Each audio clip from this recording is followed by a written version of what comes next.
Bonjour bien-aimés dans le Seigneur, mais je vois que vous vous êtes bien réveillés, ou j'espère. Pour ceux qui ont eu une mauvaise nuit, que le Seigneur te restaure. Alors, nous sommes en train de finir le chapitre 3 de notre livre de Ruth. Et nous lisons ce matin le chapitre Ruth, chapitre 3, les 3 versets 16 à 18. Je lis au nom du Seigneur. Dis avec moi, j'ai ma Bible. Ruth revint auprès de sa belle-mère et Naomi dit, « Est-ce toi ma fille ?» Ruth lui raconta tout ce que cet homme avait fait pour lui. Elle dit, « Il m'a donné ces 6 sorges d'orge, ces 6 mesures d'orge, en disant, tu ne retourneras pas à vide vers ta belle-mère. » Et Naomi dit, « Sois tranquille ma fille, jusqu'à ce que tu saches comment finira la chose, car cet homme ne se donnera point de repos qu'il n'ait terminé cette affaire aujourd'hui. » Waouh! Car cet homme ne se donnera point de repos jusqu'il ait terminé ce qu'il a commencé. Waouh! Naomi envoie Ruth aller passer la nuit avec Boaz, de rester auprès de lui, de veiller sur Boaz. Et il s'est passé toute la nuit. Boaz n'a pas touché Ruth, mais il s'est rendu compte qu'il y avait une femme qui dormait à côté de lui. Et Boaz, tôt le matin, dit à Ruth, repars chez ta belle-mère et va très tôt avant que les gens s'aperçoivent qu'il y a une femme qui a dormi à côté de moi. Comme j'ai dit hier, pour toi, il avait le droit d'achat.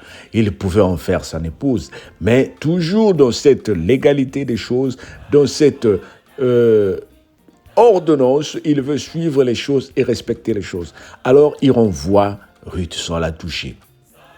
Et quand Ruth arrive vers sa mère ou sa belle-mère, elle lui dit, « Ma fille, comment ça s'est passé ?» Elle dit, « Mais ça s'est très bien passé. Il m'a même béni en me donnant 6 mesures d'orge. » Donc, ça peut être 5 sacs de riz, ou 5 sacs de farine, ou 5 sacs de blé, ou tout ce qui constituait la nourriture. Voici une ramasseuse qu'on a envoyée pour aller ramasser ce que les autres jettent, qui revient maintenant avec ce qui est de la valeur. Ah, je suis en train de parler à une personne. Cette année, au niveau de la cellule, on a déclaré l'année de déplacement des montagnes au nom de Jésus. Toi, tu es venu juste en Europe pour chercher une vie meilleure que celle que tu avais en Afrique. Donc, c'était pour la maintenance. Ça, c'était ton idée. Oh, je suis en train de te parler. Toi, tu vas rencontrer Boaz. Toi, tu ne vas pas seulement avoir le minimum, mais toi, tu vas avoir ce qui va te surprendre toi-même. Seulement, si tu t'accroches aux Écritures, si tu t'accroches à la parole de Dieu, et si tu réalises le bon moment pour toi, oh, je le déclare en tant que serviteur de Dieu. Toi, tu verras sa main. Toi, tu verras sa main. Toi, tu reviendras avec une mesure extraordinaire. Mais qu'à cela ne tienne, ça ne s'arrête pas là. Je continue encore. Ruth, après avoir révélé ce qui s'est passé à sa belle-mère Naomi, Naomi lui dit, « Ne t'inquiète pas, ma fille. Ce monsieur n'aura pas la paix jusqu'à ce qu'il ait terminé ce qu'il a commencé. » Comment Naomi est-elle si confiante en prononçant ces paroles? Comment Naomi est-elle si confiante? Elle qui est Mara, elle qui s'est nommée Mara, c'est-à-dire la femme amère, Wenandoko, la femme qui a perdu sa belle-mère, celle qui aime elle-même, même pour manger, il faut que sa belle-fille aille ramasser à manger. Mais c'est elle qui a le culot, c'est elle qui a l'audace de déclarer cette affaire ne va pas finir. Ce monsieur ne va pas dormir, il ne va pas avoir la paix tant qu'il n'a pas fini cette affaire. Quel kilo! Est-ce que toi et moi, dans nos moments de souffrance, nous pouvons bénir? Est-ce que toi et moi, dans le moment où nous sommes en train de pleurer, nous pouvons bénir les autres? C'est-à-dire, tu viens de recevoir un rejet, tu viens de recevoir un refus, tu viens de recevoir une nouvelle qui t'attriste, qui te fait pleurer. Mais est-ce que dans cette période-là, tu peux bénir les autres? Est-ce que tu peux déclarer les paroles de bénédiction pour les autres? Ou c'est à ce moment-là que toi, tu maudis. Moi, on m'a dit que mon travail, ma compagnie va fermer. Nous tous, on n'a qu'à périr. Mais regarde ici Naomi. Naomi sait que le bonheur de Ruth fera aussi son bonheur. Bien-aimé, cette parole, voilà pourquoi je t'ai dit, il n'y a que 4 chapitres, mais c'est une bonne étude qui te permet de comprendre, même dans la souffrance, même dans tes problèmes, bénis les autres, déclare des paroles de bénédiction. Tu ne sais pas les personnes pour lesquelles tu es en train de prier, comment ces personnes vont se lever un jour pour te bénir. Il y a un homme de Dieu qui m'a appelé pour me dire, toutes ces paroles, tout ce temps que tu passes, combien tu gagnes, les messages que tu envoies, les prédications que tu fais, est-ce que tu gagnes quelque chose? J'ai dit non. L'objectif, ce n'est pas l'argent. Parce que tu peux me donner 1 million aujourd'hui et demain, je vais mourir. Mais l'objectif, c'est procurer la repentance, donner la paix, motiver les gens. Oh bien-aimé, si le monde autour de moi est motivé, mais moi aussi je serai bien. Si toi qui écoutes mes paroles, ça te fait du bien, mais un jour tu vas me chercher pour me bénir, ou bien tu vas me chercher pour me rendre service. Peut-être qu'un jour tu vas me reconnaître dans la rue, tu regardes, monsieur là ressemble à celui qui nous envoie les cassettes ou les vidéos. Il est en train de marcher pieds nus. Arrête! On n'a qu'à l'accompagner. Il a des problèmes. Arrête. On n'a qu'à faire quelque chose pour lui. Bien-aimé, ne fais rien dans l'objectif d'être payé. Ne fais rien dans l'objectif de recevoir quelque chose. Mais fais-le de grand cœur pour amener les gens vers le Seigneur. Fais-le de grand cœur pour amener le bonheur autour de toi. Ruth, Mara, la femme maudite, la femme qui a perdu son mari et ses enfants est en train de prophétiser. Oh, bien-aimé, quelle audace! C'est parce qu'elle a compris. La vie et la mort sont au pouvoir de la langue. Je viens t'encourager, je le dis souvent. Toi, il faut que tu te lèves pour prendre ta vie entre tes mains, pour que tu commences à déclarer que ma fille, année aussi la thé. Cette année ne finira pas, tu vas te marier. Oh mon fils, toi tu seras grand. Bien-aimé, déclare dans la vie de tes enfants, déclare dans la vie de ton entourage. Dis à ta femme, tu es la meilleure femme du monde. Même si elle ne te fait pas bien manger, dis-lui, tu es la meilleure femme du monde. Dis à ton mari, tu es le plus beau homme du monde. Encourage ceux qui sont autour de toi. Stimule la bénédiction. Stimule la bénédiction. Vous savez quoi? Nous les Africains, nous aimons tellement le mal, nous aimons tellement ce qui fait peur. Voilà pourquoi souvent nous sommes limités. Parce que tout ce qui nous arrive, c'est quelqu'un qui est à l'origine.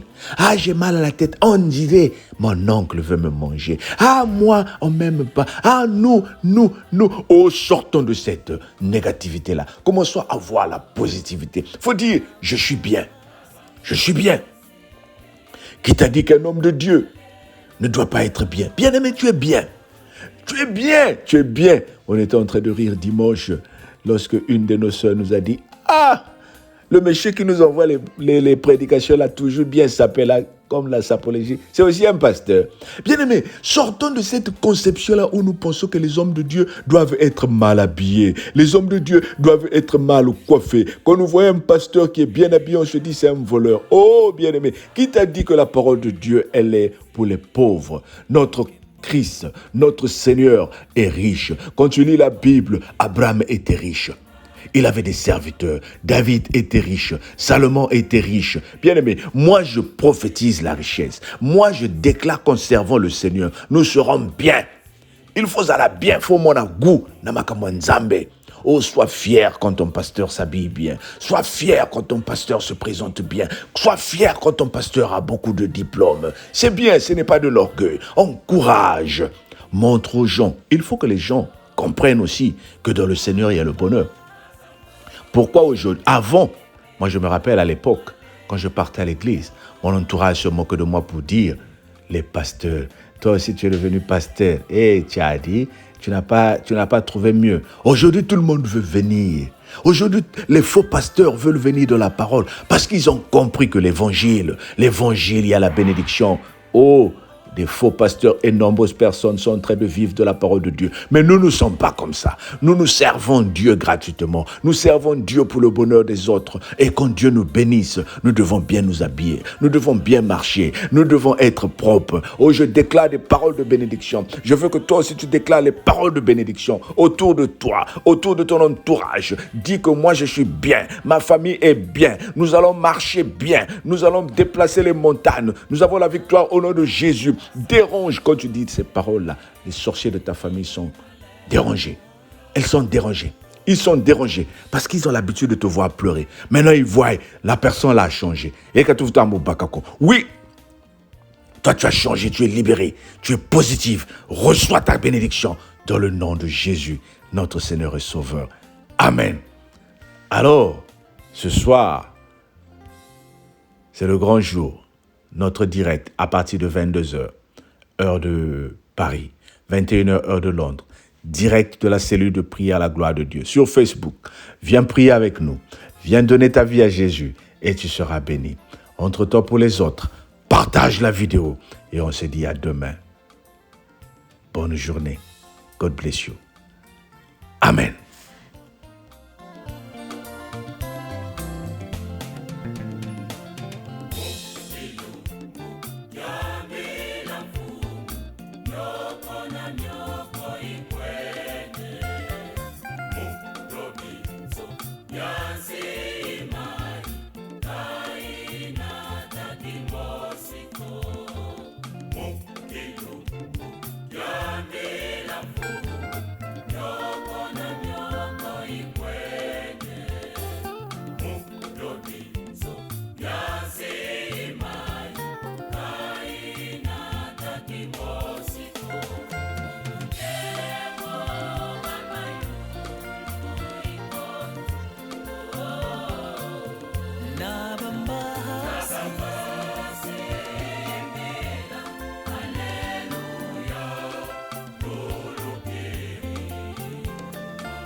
Bambasi